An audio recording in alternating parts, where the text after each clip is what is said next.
nous recevons Frédéric Duménil, dit Bouana, médiateur social. Il est l'un des grands frères incarcérés en Guadeloupe. Une histoire tout aussi injuste et révélatrice de la politique policière dans notre pays.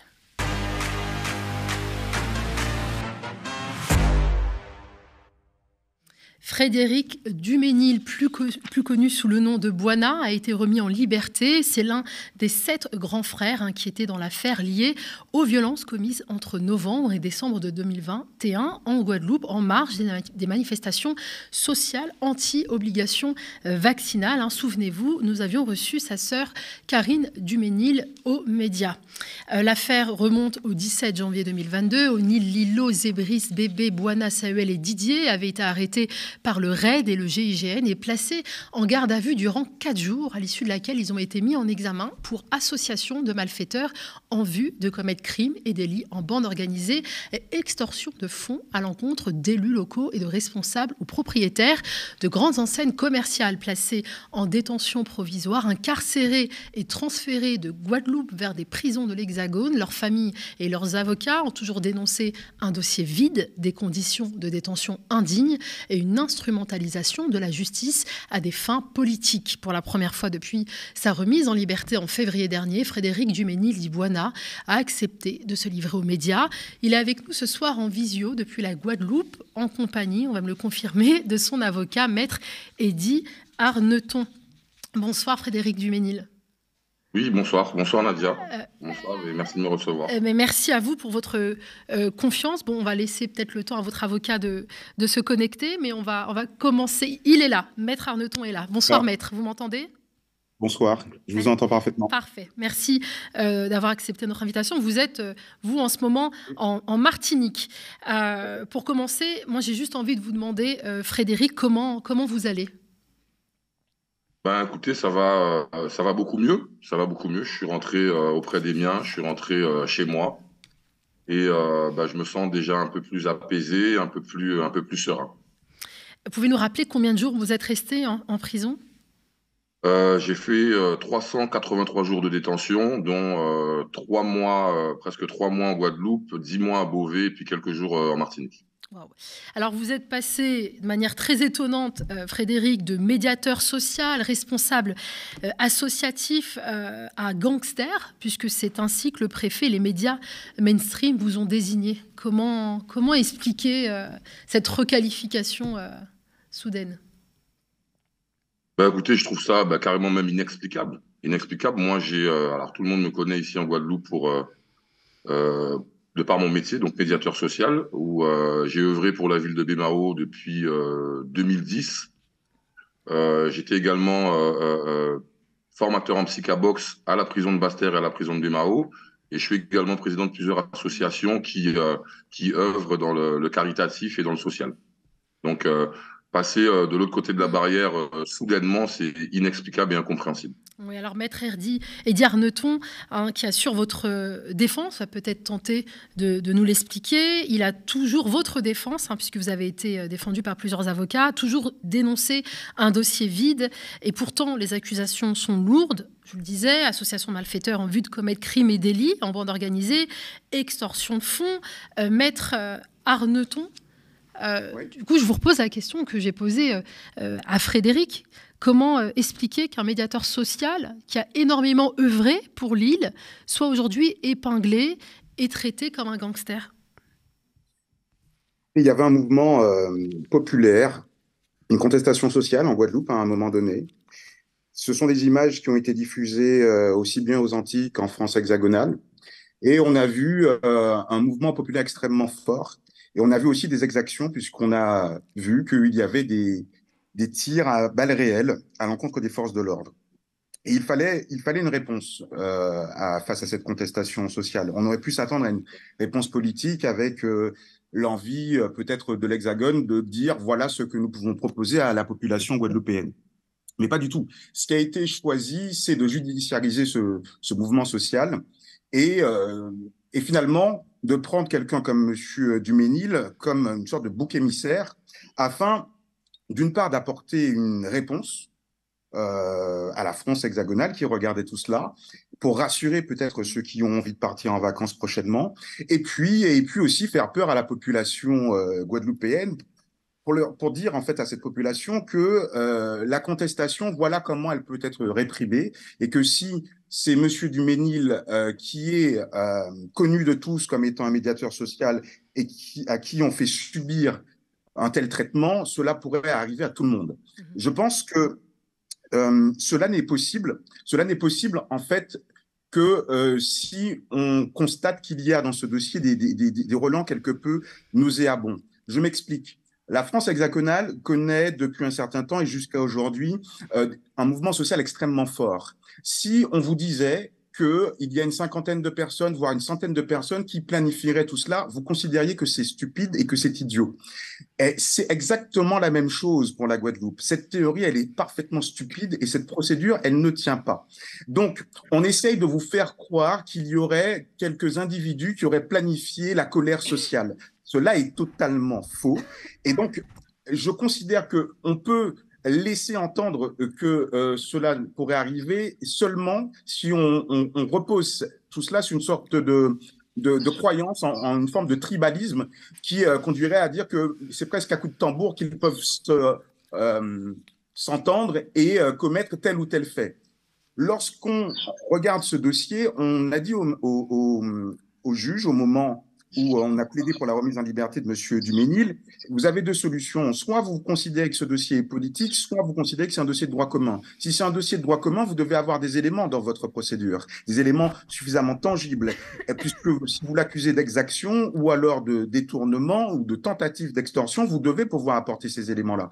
Si vous n'avez pas ces pièces-là dans votre procédure, c'est que vous êtes dans le cadre d'un dossier politique. À mon sens, nous sommes dans le cadre d'un dossier politique parce que ce dossier, il est extrêmement faible. Les éléments, quand on ouvre cette procédure, vont à l'encontre de cette stratégie de communication qui nous a été vendue par le parquet de Pointe-à-Pitre, qui est pour le moins scandaleuse. Et d'ailleurs, vous avez obtenu la remise en liberté de Frédéric, précisément parce que ce dossier est vide, mais pour autant l'affaire continue, puisqu'il y a une phase de jugement qui se prépare. On a obtenu la remise en liberté de M. Frédéric Duménil, mais il faut savoir que le lendemain de la remise en liberté de M. Duménil, le parquet de Fort-de-France a décidé de saisir le juge d'instruction pour le renvoyer en France hexagonale. Il a fallu se rendre de nouveau devant la chambre de l'instruction pour empêcher cette ignominie. Donc, cette affaire, elle se poursuit, mais s'agissant de M. Duménil, je souhaite que nous terminions cette instruction, que nous aboutissions à une ordonnance de non-lieu. Si ce n'est pas une ordonnance de non-lieu et que nous allons jusqu'à la phase de jugement, c'est la relaxe que nous allons solliciter. On ne peut pas, d'une part, salir quelqu'un qui est connu de tous en Guadeloupe comme étant investi socialement, salir cette personne de cette façon-là, et puis ensuite l'incarcérer, la priver de ses liens familiaux, l'envoyer jusqu'en France hexagonale et pour couronner le tout, condamner cette personne ensuite. Vous avez un dossier qui est, à mon sens, une sorte de bricolage judiciaire scandaleux et couplé avec une communication excessive du parquet de Pointe-à-Pitre. Oui, vous l'avez rappelé, Frédéric Duménil a été transféré donc, de la Guadeloupe vers la France hexagonale, puis envoyé, transféré dans une prison en Martinique. Il a été d'abord transféré à Beauvais. D'abord, il a été incarcéré en Guadeloupe, puis il a été transféré à Beauvais le jour où il devait rencontrer sa compagne. Puis de Beauvais, lorsque nous avons dû nous rendre devant la chambre de l'instruction, on l'a transféré en Martinique le temps de l'audience. Et heureusement pour nous, cette audience s'est bien terminée. Frédéric Duménil, nous avions reçu votre sœur ici, Karine, qui a milité sans relâche pour votre remise en liberté ainsi que celle de vos camarades. Elle a évoqué des conditions d'arrestation et de transfert en prison dans des conditions inhumaines. Est-ce que vous pouvez nous raconter ? Ouais, alors déjà, je tiens à remercier ma sœur du plus profond du cœur parce que ma sœur, c'est une vraie combattante, c'est une vraie guerrière et elle a mis sa vie en stand-by pendant 1 an pour moi, pour son frère. Donc, je l'embrasse très fort et je l'aime très fort. Et effectivement, mes conditions de détention étaient vraiment très précaires. Quand je suis arrivé, alors déjà pour commencer, au tribunal... Déjà, même au moment de votre arrestation, qui était inattendue pour vous, puisque vous Vous clamez votre innocence depuis le début. Ah bah oui, déjà mon arrestation, le GIGN et le RAID m'arrêtent à 6 h du matin devant une boulangerie, où pendant que je suis plaqué au sol, j'entends qu'ils disent que je suis armé alors que je n'ai jamais eu d'arme. Finalement, un passant qui faisait son jogging a filmé la scène. Ils voulaient lui récupérer son portable, car il avait vu qu'ils avaient envoyé une arme à mes pieds. Donc finalement, ils ont conclu en disant que non, c'est l'arme du collègue qui était tombée. Bon, j'ai trouvé ça quand même un peu aberrant. Arrivé en garde à vue, tous les autres dormaient au commissariat de Pointe-à-Pitre et moi, on me mettait dans une gendarmerie à Petit-Bourg, qui est une gendarmerie pour moi insalubre. Donc, toilette à la turque, bouchée, pas de lumière, et mes repas ne m'étaient pas donnés. Mes repas servaient à coincer la porte du commissariat. Arrivé après au tribunal, je rencontre le juge d'instruction qui me dit qu'il n'a pas lu mon dossier, mais qui me met en examen. Je rencontre après la JLD qui me dit pareil, qu'elle n'a pas lu mon dossier, mais qu'elle m'incarcère à Baie-Mahault. Donc, je suis incarcéré à Baie-Mahault. Et au lieu d'aller aux arrivants, on me transfère directement au SMPR, au quartier psychiatrique de la prison, alors que je n'ai aucun problème psychologique ni psychiatrique. Vous êtes resté 62 jours là-bas, c'est ça? Je suis resté 62 jours là-bas, oui. Alors qu'il m'avait dit que je serais resté que 7 jours. Je suis resté 62 jours. Et il faut savoir que le quartier psychiatrique, c'est aussi le quartier où on mettait les détenus atteints de Covid. Donc, j'en ai côtoyé 34 en tout. Ce qui m'a valu d'attraper le Covid, moi, 3 fois. Problème de cœur, problème de tension artérielle. Et finalement, à l'époque, le directeur de la prison lui refuse de m'amener à l'hôpital et refuse de me soigner. L'avocat de l'époque fait un référé. J'ai été donc voir le cardiologue qui, lui, a fait un rapport, et également le médecin de la prison, en disant que les problèmes de cœur que je rencontre maintenant sont dus à mes conditions d'incarcération. De retour au centre pénitentiaire après la consultation, j'ai été placé directement à l'isolement pendant 1 mois. Et 30 minutes avant de rencontrer ma compagne pour mon premier parloir, parce qu'il faut savoir que j'avais contact avec personne pendant 3 mois, 30 minutes avant, j'étais transféré manu militari à Beauvais. Ouais, donc vos droits ont été complètement bafoués. Alors votre sœur, votre famille et vos amis ne sont pas les seuls à avoir appelé à votre mise en liberté. Les élus locaux ont également demandé qu'un procès équitable vous profite, comme tout à chacun. Et c'est le cas du député Olivier Servat que nous avons reçu ici aux médias. On l'écoute. Ce que je réponds à la sœur de Bouana, Karine, c'est déjà courage en tant que famille et que j'espère que la justice de mon pays est une justice impartiale et qu'elle fera le tri entre le bon grain et l'ivraie et que ces personnes, dans la mesure où elles n'ont rien fait, seront innocentes et libérées parce que ça fait longtemps maintenant que celles-ci sont éloignées de leur famille, éloignées de leur travail, éloignées de leur liberté et ça fait mal. Frédéric, c'est ce large soutien donc de la société civile et des politiques qui vous a aidé à tenir, j'imagine. Alors oui, ce large soutien de la société et puis des politiques, mais aussi le soutien de ma famille, de mes proches, de mes enfants, de tous mes enfants, de mes nièces, etc. Et surtout la venue de Maître Arneton dans ce dossier. Ironiquement, je veux dire, moi je l'appelle le génie parce que c'est vraiment grâce à lui et grâce au soutien que j'ai eu que je suis dehors aujourd'hui. Il est venu me voir à Beauvais, il a bien vu mes conditions de détention, pardon. J'ai subi 53 fouilles à nu. Je changeais de bâtiment tous les 3 mois. J'étais surveillé 24 heures sur 24. Les personnes que j'ai rencontrées là-bas, eux, me disaient que j'ai sûrement fait autre chose pour avoir ce régime-là, puisque d'autres détenus qui étaient là pour des choses quand même beaucoup plus graves, donc on parle de meurtre, on parle d'autre chose, n'avaient pas ce régime-là. Donc tout le monde se posait certaines questions. Et donc, oui, le soutien que j'ai eu, que ce soit de ma famille, de Maître Arneton et des politiques, m'a vraiment aidé à tenir, quoi. Maître Arneton, vous avez pu obtenir la remise en liberté de Frédéric Duménil. Sur quel fondement? Puisque une demande avait déjà été formulée, sauf erreur de ma part, par l'avocate qui vous a précédé. Comment vous avez réussi à convaincre les juges? Alors, vous avez entendu l'homme politique qui vient de s'exprimer. Et il y a plusieurs hommes politiques qui se sont exprimés dans la presse. Et ces hommes politiques étaient supposés être des victimes d'une tentative d'extorsion commise par M. Duménil. Cette expression publique, on l'a mise en avant le jour de l'audience. On a mis en avant aussi un certain nombre de points qui sont techniques, qui, me semble-t-il, ne peuvent pas être non plus dévoilées ici, puisqu'il s'agit de choses qui sont soumises au secret de l'instruction.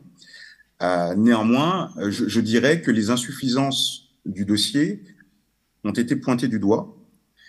Ça a été le gros travail qui a été fourni. Et enfin, il y a eu un deuxième volet qui est celui de la personnalité, où on a proposé un projet concernant M. Duménil, en expliquant qu'il restait de toutes les façons à la disposition de la justice française, et il restait tant et si bien à la disposition de la justice française que sa volonté était d'obtenir son innocence totale et qu'on lave son nom, parce qu'il y a quelque chose qui est insupportable pour M. Duménil, c'est que subitement, qu'on l'ait qualifié de chef de gang. Donc, voilà les éléments qui ont été mis en avant. Naturellement, tout ne peut pas être évoqué ici, puisque c'est couvert par le secret d'instruction. Alors, maître, je ne crois pas que vous assurez pas la défense des autres grands frères, mais peut-être que vous pouvez nous en dire un peu plus. Est-ce que certains sont encore incarcérés, d'autres remis en liberté? J'assure la défense d'un autre grand frère qui avait été surnommé le boss de Basse-Terre, puisqu'il faut naturellement donner des noms sensationnels à chaque personne qui est incarcérée, qui a été remise en liberté. Il y reste encore 3 ou 4 personnes qui sont incarcérées, mais je préfère ne pas me prononcer sur des personnes que je ne représente pas. Bien sûr. Est-ce que vous pouvez peut-être nous indiquer, maître, les prochaines échéances judiciaires? Les prochaines échéances judiciaires concernant M. Duménil, c'est peut-être éventuellement qu'ils seront entendus de nouveau par le magistrat instructeur. Il y a des demandes qui ont été formulées par la défense de M. Duménil et nous attendons un certain nombre de réponses. Et puis, on attend naturellement l'ordonnance qui va être rendue par le magistrat instructeur. Est-ce qu'il s'agira d'une ordonnance de renvoi devant une juridiction de jugement ou est-ce qu'il s'agira d'une ordonnance de non-lieu? Alors, Frédéric Duménil, je vous pose du coup la question à vous. Vous avez des nouvelles de vos camarades, des 6 autres grands frères? Comment ils vont? Non, écoutez, j'ai pas de nouvelles du tout. Je suis en contrôle judiciaire, donc j'ai interdiction de rentrer en contact avec eux. Et dans tous les cas, j'espère qu'ils tiennent bon. Je leur envoie beaucoup de force et beaucoup d'énergie positive parce que je suis passé par là, je sais ce que c'est.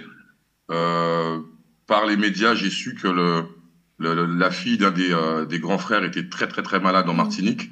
Et qui devait aller la voir à l'hôpital pendant 2 semaines à la demande du médecin. Donc le magistrat réagit très rapidement, l'a autorisé, mais malheureusement les escortes n'ont pas suivi, donc il l'a vu que 2 heures. Elle se rétablit et voilà. Donc cette histoire-là a touché toutes nos familles, nos enfants. Il y a pour moi clairement un déni d'humanité, clairement un déni d'humanité. Alors pas que pour notre affaire à nous, je parle aussi de l'affaire de Clodo. Je parle des 7 d'Océanis, je parle de l'affaire d'Edwin, je parle du chlordécone.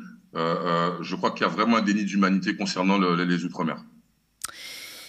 Merci beaucoup à Frédéric Duménil. J'ai une dernière question. Comment on fait pour se reconstruire après avoir vécu un calvaire comme celui que vous avez décrit, 53 fouilles à nu, 62 jours mis à l'isolement, dans une cellule psychiatrique, de l'isolement? Comment on fait?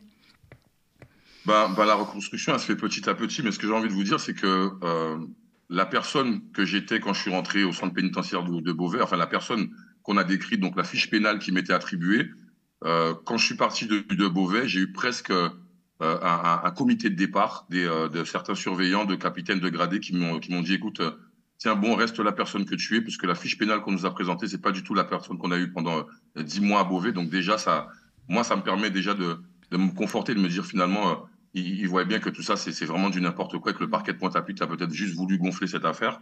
Et j'ai ma famille autour de moi, j'ai mes enfants que j'aime du plus profond de mon cœur, j'ai beaucoup de soutien autour de moi qui me permettent de tenir bon et de me reconstruire petit à petit. J'ai repris mes activités professionnelles, j'ai repris mes activités associatives et je vous dis, tout ça suscite un engouement en Guadeloupe, en Martinique, et les personnes qui me connaissent ont bien compris que j'ai été pris dans une tourmente, j'ai été pris dans une mascarade, dans une cabale, et que la personne qu'ils ont connue, je resterai cette personne-là puisqu'ils ont réussi à enfermer mon corps, mais ils n'enfermeront jamais ma tête et mon cœur. C'est très fort. Merci beaucoup Frédéric Duménil, dit Boina, et merci également à vous, maître Eddy Arnoton. Que justice soit faite. Courage à vous dans ce long combat judiciaire.